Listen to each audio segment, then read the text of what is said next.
பழைய பாவங்களையே செய்து கொண்டு இருக்கிறதை கண்டு நான் துக்கப்பட வேண்டி இருக்குமோ என்று பயந்திருக்கிறேன் என்று அப்போஸ்தலனாகிய பவுல் இங்கே சொல்லி இருக்கிறதை வேதம் நமக்கு காண்பிக்கிறது.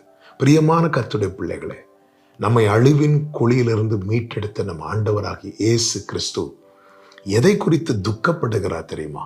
முன்னே நாம் செய்த பாவங்களை மறுபடியும் நாம் செய்கிற ஒரு நிலை இருக்கிறது அல்லவா? இது அவருக்கு மிகுந்த துக்கத்தையும் வேதனையும் உண்டாக்குகிறது. எனவேதான் எபிரேயர் 6வது அதிகாரத்தின் 4, 5, 6 வசனங்களை நீங்கள் படிக்கும்போது அவருடைய பரம ஈவை ருசி பார்த்து இனி வரும் பலன்கள் மேல் நோக்கமாயிருந்து அதன் பிறகு மறுதலித்து போகிறார்கள் அல்லவா? மீண்டும் அந்த பழைய பாவத்தை செய்யும்படி போகிறார்கள் அல்லவா?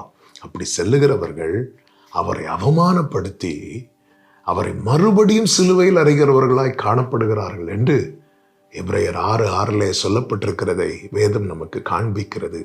நாம் இரத்தத்தால் மீட்கப்பட்டவர்கள், கழுவப்பட்டவர்கள், தேவராஜ்யத்துக்கு புறம்பாய் இருந்தவர்களாகிய நம்மை அவருடைய இரத்தத்தினாலும் அவருடைய நாமத்தினாலும் அவருடைய வசனத்தினாலும் நம்மை கழுவி நீதிமான்களாய் பரிசுத்தவான்களாய் மாற்றியிருக்கிறார்.